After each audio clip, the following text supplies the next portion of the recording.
देखा होगा कि कोविड के बारे में बहुत सी चर्चा हो रही है। इसी चर्चा के लिए आज हम एम्स से हमारे डॉक्टर किरणदीप कौर, जो कि वहाँ असिस्टेंट प्रोफेसर हैं जनरल मेडिसिन में, उनको यहाँ लेके आए हैं आपके पास। मैम, आपका स्वागत है।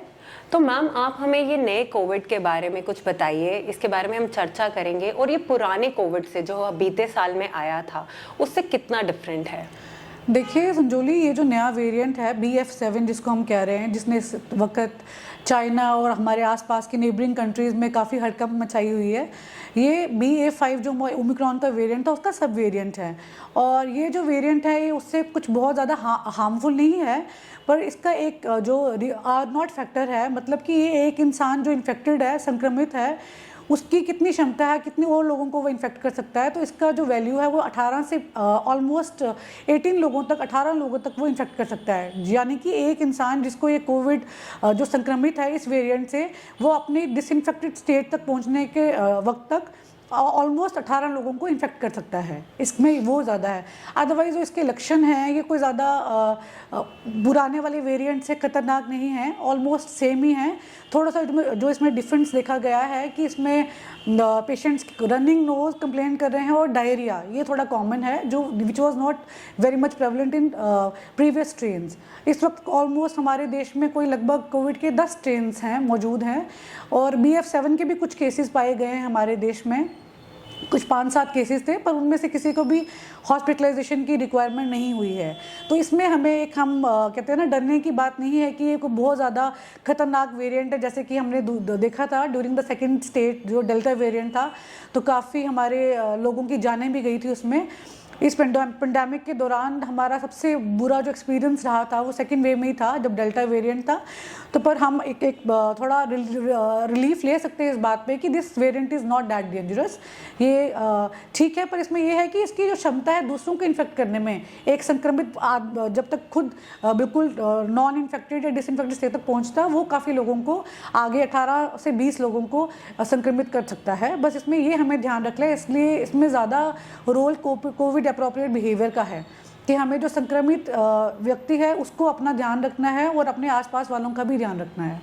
मैम, वो ठीक है। अभी क्या है कि मेजर सिम्टम, जैसे कि पुराने वेरिएंट्स के हमने बहुत सारे सिम्टम्स वगैरह थे, उनके फ्लायर्स निकले, पैम्फलेट्स निकले, वो हमें पता है कि फीवर आता है, जुकाम हो जाता है, टेस्ट बड्स में इफेक्ट होता है। जो हमारा ये नया वेरिएंट है, इसका कोई मेजर सिम्टम है मैम?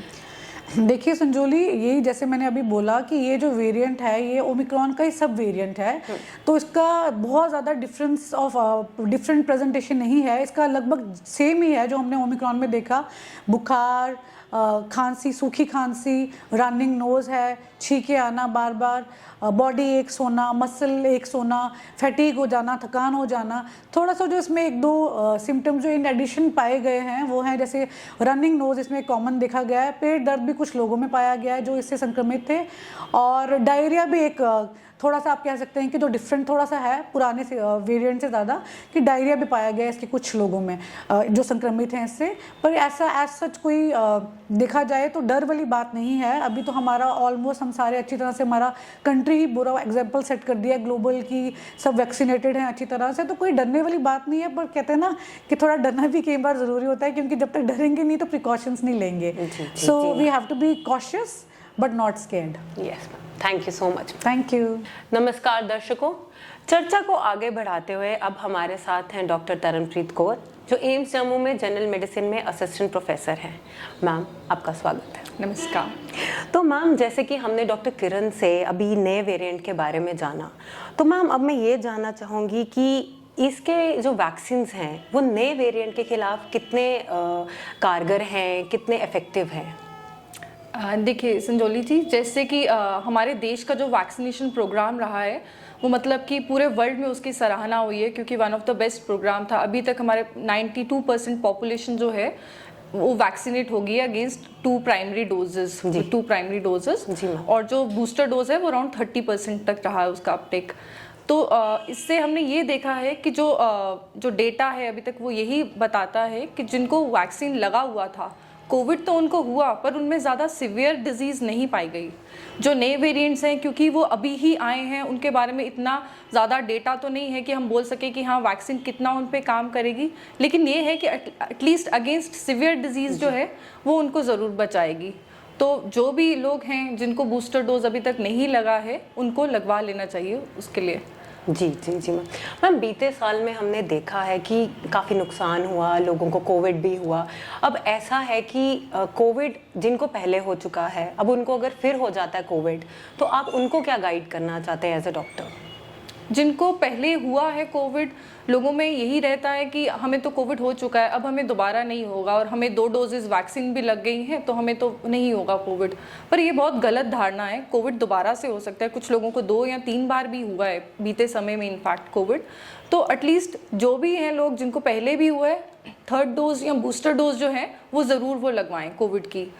और स्पेशली जो लोग डायबिटिक होते हैं या फिर कुछ इम्यूनो सप्रेसिव ड्रग्स पे होते हैं, कोई स्टीरॉइड्स या कुछ ऐसे, या फिर कोई जिनको सांस की तकलीफ है, अस्थमा, COPD वाले मरीज होते हैं, हाइपरटेंशन के हैं, कोई हार्ट डिजीज वाले हैं, उन लोगों को, या फिर जो 65 अबव पॉपुलेशन है हमारी, एटलीस्ट उन लोगों को तो बूस्टर डोज लगवाने की सबसे ज़्यादा आवश्यकता है। चाहे उनको पहले कोविड हुआ है या नहीं हुआ है, या फिर उनको बूस्टर पहले वाली 2 डोजेस लग गई हैं बट फिर भी बूस्टर डोज उन्होंने ज़रूर लगवाना है। तो मतलब vaccination is very important. Yes, ठीक है।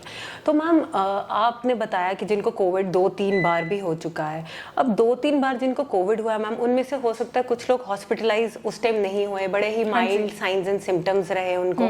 तो कौन से सिम्टम्स हैं या क्या उनके मतलब लक्षण आते हैं कि हमें फटाफट अपने डॉक्टर के पास, या हमें हॉस्पिटलाइज होने की कंडीशन है तो हमें जाना चाहिए, मतलब उसको हल्के में नहीं लेना चाहिए? ये बहुत इंपॉर्टेंट चीज़ है कि सबको पता होना चाहिए कि जैसे मतलब कि पहले में भी था, काफ़ी सारे पल्स ऑक्सीमीटर्स भी बांटे गए थे इनिशियली। लोग अब जिनको भी कोविड होता था, खांसी, बुखार या फिर नाक बहना, ऐसे वाले सिम्टम्स थे, जब उनको खांसी हो जाए और सांस फूलने लग जाए और उनको बोला जाता था कि आपको अपना ऑक्सीजन सैचुरेशन देखते रहना है। अगर आपका बैठे हुए ऑक्सीजन सैचुरेशन सही आ रहा है, 100% आ रहा है, 98% आ रहा है, पर फिर भी एक बार 6 मिनट वॉक करने के बाद भी आपको अपना ऑक्सीजन सैचुरेशन देखना है।